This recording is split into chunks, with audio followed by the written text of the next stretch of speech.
Hello guys, welcome to my channel oh my dish. আজকে আপনাদের জন্য নিয়ে এসেছি একটি মুখরোচক ও খাস্তা নাস্তার রেসিপি, সাগুদানার পাঁপড়। আপনারা যারা এখনও আমার চ্যানেলটি সাবস্ক্রাইব করেননি তারা এক্ষুনি সাবস্ক্রাইব বাটনটা ক্লিক করে দিন। তাহলে চলুন আর দেরি কিসের, এক্ষুনি সম্পূর্ণ রেসিপিটা দেখে নিই। প্রথমে আমি একটি পাত্রে 1 কাপ সাগুদানা নিয়ে নিলাম।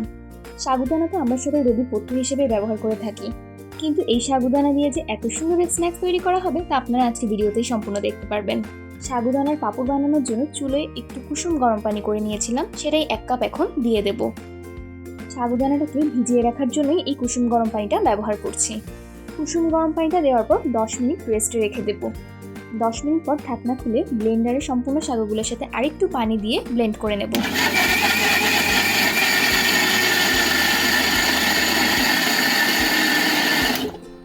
এবার একটি হাঁড়িতে ব্লেন্ড করে রাখা সাগুদানার পেস্টটা দিয়ে দিলাম। সাগুদানার পেস্ট 1 কাপের জন্য 6 কাপ পানি ব্যবহার করতে হবে, তাই আমরা মেজারমেন্ট কাপের 6 কাপ পানি দিয়ে দিয়েছি। সাগুদানার পেস্টের সাথে পানি ভালো করে মিশিয়ে নিচ্ছি। এবার 1 চামচ লবণ দিয়ে দিলাম, 1 চামচ চিলি ফ্লেক্স দিয়ে দিলাম, আধা চামচ আস্ত জিরা দিয়ে দিলাম। লবণ, চিলি ফ্লেক্স আর জিরে দেওয়ার পর ভালো করে সবগুলো মিক্স করে নিচ্ছি।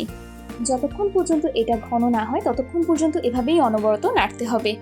অবসর সময়ে যখন আমরা টিভি, মুভি বা সিরিজ দেখে থাকি তখন সাথে পাঁপড় বা চিপস থাকলে আর কিছু লাগেই না। নিমিষেই মুখরোচক নাস্তা এগুলো সব শেষ হয়ে যায়। এর মাঝে সাগুর পানিটা টকবক করে ফুটে উঠেছে। বলক উঠে আসার সাথে সাথে ভালো করে নেড়ে দিয়ে পুদিনা পাতা কুচিয়ে আমরা দিয়ে দেব। পাঁপড়ের ফ্লেভারটা খুবই ভালো আসবে আর কালারফুল লাগবে। সাগু পানিটা একদম ঘন হয়ে এসেছে, এবার আমরা নামিয়ে নিয়ে ঠান্ডা করে নেব। সাগু পানিটা ঠান্ডা হতে হতে এবার আমরা একটা লম্বা পলি নিয়ে নিয়েছি। এই পলির উপরে সামান্য তেল ছিটিয়ে দিলাম। হাত দিয়ে সম্পূর্ণ পলিটাতে তেল মাখিয়ে নিলাম। আপনারা চাইলে ব্রাশের সাহায্যেও করতে পারেন। সম্পূর্ণ পলির উপর তেল মাখানো হয়ে গেলে এবার ঘন সাগুটা যে সাইজে বানাবো সেই সাইজ অনুযায়ী করে আমরা গোল করে পলিথিনের উপর দিয়ে দিচ্ছি। ভিডিওতে দেখানো পদ্ধতি অনুযায়ী এভাবে করতে হবে। আমি তো মাঝারি সাইজের ছোট ছোট গোল আকৃতির করে দিয়েছি। আপনারা চাইলে এর থেকে বড়ও করতে পারেন, এর থেকে ছোটও করতে পারেন। এভাবে করে পলির উপর আমার সম্পূর্ণ সাগুগুলো দেওয়া শেষ হয়ে গিয়েছে। এই সাগুর পাঁপড়গুলোকে ভালো করে শুকাতে হবে।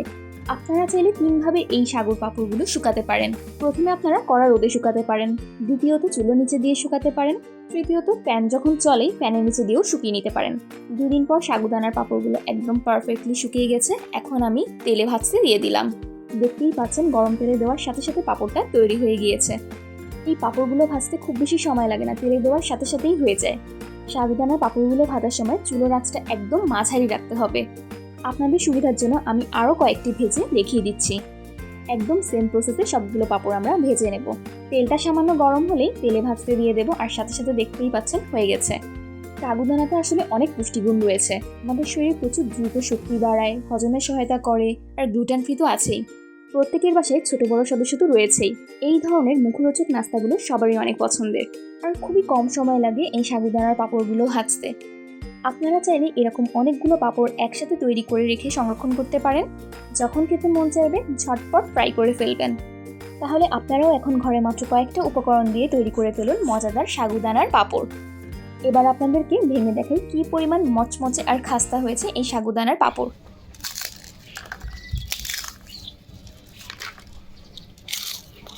দেখলেন তো, যেরকম বলেছিলাম একদম সেরকমই হয়েছে, তাই না? আপনাদের যদি আমার আজকের ভিডিওটি সম্পূর্ণ ভালো লেগে থাকে তাহলে সবাই লাইক দিয়ে আমার পাশে থাকবেন, আর যারা এখনও আমার চ্যানেলটি সাবস্ক্রাইব করেনি তারা এক্ষুনি সাবস্ক্রাইব বাটনটা ক্লিক করে দিন। সবাই ভালো থাকবেন, সুস্থ থাকবেন, আর ও মাই ডিশের সাথেই থাকবেন। আল্লাহ হাফেজ।